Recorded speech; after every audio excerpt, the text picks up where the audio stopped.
लीजिए सुनिए सूर्यकांत त्रिपाठी निराला के लिखे उपन्यास प्रभावती का भाग 18 मेरी यानी समीर गोस्वामी की आवाज में।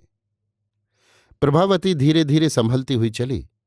हृदय को भरकर लहराते हुए नए उच्छ्वास पुलकित कर राजकुमार की ओर प्रेरित कर रहे हैं। उत्सुकता शीघ्रता कर रही है, पर धैर्य और बोध बांध रहे हैं। आनंद को चरणों की गति से निकलने की बाधा मिली तो दृष्टि से छलकने लगा। वहां के समस्त दृश्य रंगे हुए, जैसे राजकुमार की तरह आदर देने को खड़े हैं।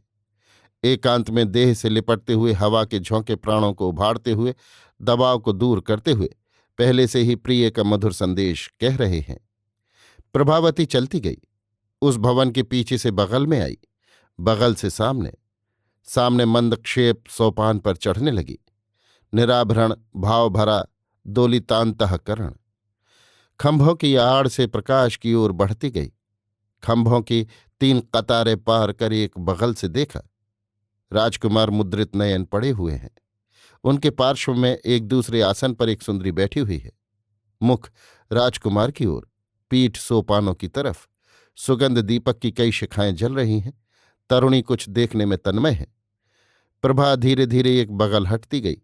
वहां से सुंदरी का दक्षिण पार्श्व अच्छी तरह दिखने लगा। प्रभा ने अनुमान किया ये दीदी यमुना की छोटी बहन रत्नावली होगी। वेशभूषणों से राजकुमारी लगती है। स्तब्ध खड़ी रही। भिखारी से खरीदी मोतियों की माला पहने हुए सुंदरी हृदय पर रहने वाला उसी का क्षुद्र हीरक पान पूरे आश्चर्य से देख रही थी। उसके दूसरी ओर देव लिखा था। ये कुमार देव थे, ये सुंदरी मालूम कर चुकी थी। ये माला कुमार देव की है, ये अब मालूम हुआ। यमुना की घटना से प्रेम वैचित्र में पड़कर कुमारी एक कवियत्री की तरह उस देश के अज्ञात युवक को भी प्यार करती थी। राजकुमार को एकाएक प्राप्त कर उसने अपना सौभाग्य ही माना था। आज माला देखकर ऐसा मालूम हुआ जैसे देवता पहले से प्रसन्न होकर हृदय में आ विराजे हों। भरकर हृदय के अंतःपुर से निकली और कुमार को देखने लगी। एकाएक कुमार ने भी पलकें खोलीं। दृष्टि कुमारी की माला पर गई। समझकर जैसे उसने कहा, ये माला आपकी है? मैंने एक भिक्षुक से खरीदी है। राजकुमार ने मंद स्वर से कहा, मैंने एक दूसरी माला के लिए बदले में ये माला दी थी। कहकर प्रभावती वाली माला की लड़ी पकड़कर उठाई। झुककर रत्नावली पान पढ़ने लगी। प्रभावती लिखा था। एक बार सारा संसार रहस्यमय मालूम दिया।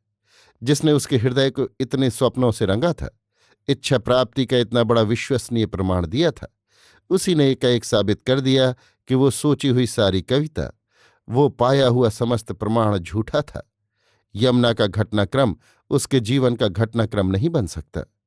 यमुना को जहां सफलता मिली, उसे वहां पूरी असफलता हुई। कुमारी स्तब्ध बैठी सोचती रही। वो प्रभावती की जगह ले, कितना पतन उसके स्त्रीत्व का साबित होगा। वो देवी यमुना की बहन कहलाने योग्य न रहेगी। छी छी! प्रभा के लिए राजकुमार के अकृत्रिम भाव का इससे अधिक पुष्ट और क्या प्रमाण होगा।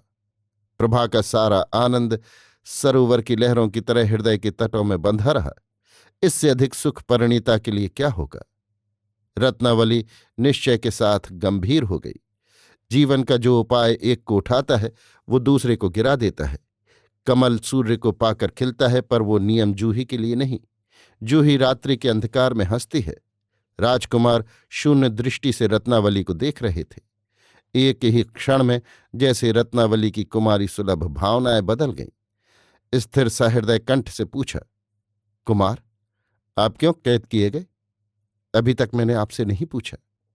आपकी हालत अच्छी नहीं थी, इसलिए। प्रभावती मुझे चाहती थी, पर उसके पिता बलवंत से उसे ब्याहना चाहते थे, कुमार धीरे धीरे कह रहे थे। रत्नावली ने पूछा, भाई साहब तो कई विवाह कर चुके हैं, फिर भी इन्हीं से आग्रह क्यों? राजनीतिक कारण कह सकते हैं। कहकर कुमार चुप हो गए। फिर साग्रह राजकुमार को देखती हुई रत्नावली ने पूछा, फिर विवाह की रात नाव पर मैं कैद हुआ। यमुना देवी वहीं प्रभावती के पास थीं।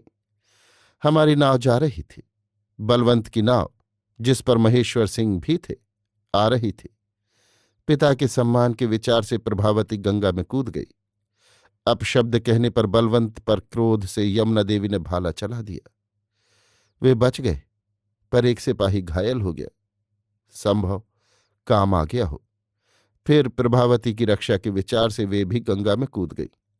वार मुझ पर हुए, मैं घायल हो गया, फिर नहीं मालूम। राजकुमार धीरे धीरे कहते हुए चुप हो गए।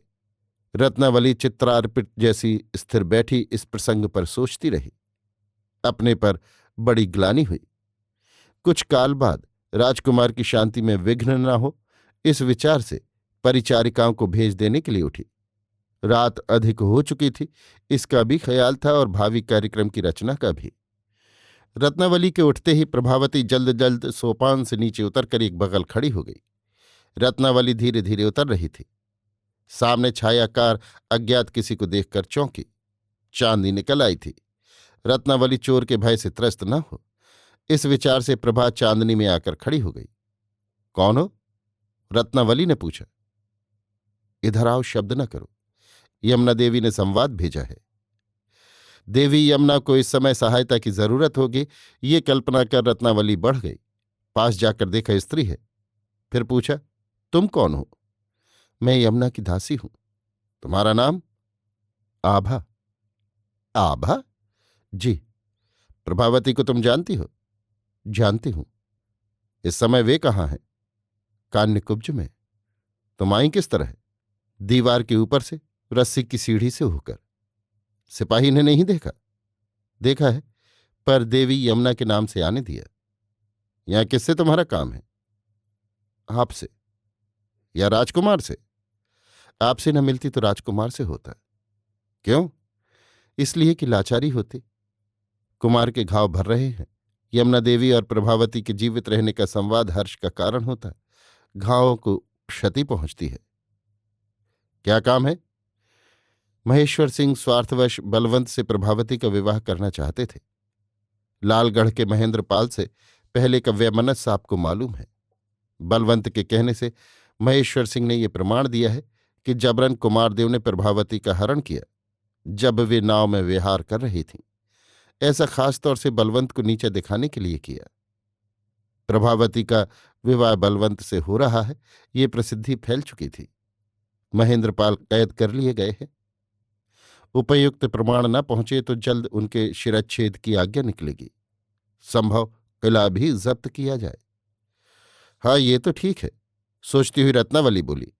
कुमारदेव के स्वास्थ्य पर इसका भी बुरा प्रभाव पड़ेगा। जी। अच्छा, आओ, मेरे साथ रहो। जी नहीं, मुझे आज ही यहां से जाना है। तुमसे वहां कहाँ मुलाकात हो सकती है? मैं दीदी को एक बार देखना चाहती हूं। स्थान का निश्चय नहीं, इसलिए ठीक तौर से नहीं कह सकती। उनसे आपका संवाद कह सकती हूं। स्थिर दृष्टि से प्रभा को देखती हुई, तुम उनके पास से आई हो, इसका क्या प्रमाण है? कुछ तेज गले से राजकुमारी ने पूछा। तत्काल प्रभा अंगूठी निकालकर दिखाती हुई बोली। ये प्रभावती को मिली कुमार की अंगूठी देते हुए उन्होंने कहा था, पहचान के लिए काफी है।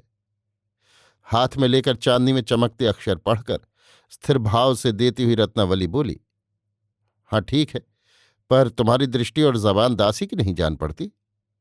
प्रभावती चौंकी, संभल कर बोली। मुझे उन्हीं से शिक्षा मिली है। क्या गंगा पार करते समय वे कोई दासी भी ले गई थी? नहीं, बाद को मिली। अच्छा। सांस छोड़कर रत्नावली बोली। मेरा प्रणाम कहना और कहना चिंता न करें। चलकर प्रभा ने देखा, जिस सीढ़ी से वो उतरी थी वो नहीं है। दीवार इतनी ऊंची है कि वो चढ़ नहीं सकती। चारों ओर घूम कर देख कर लौट आई। कुछ देर तक खड़ी सोचती रही, किधर से निकले कुछ समझ न सकी।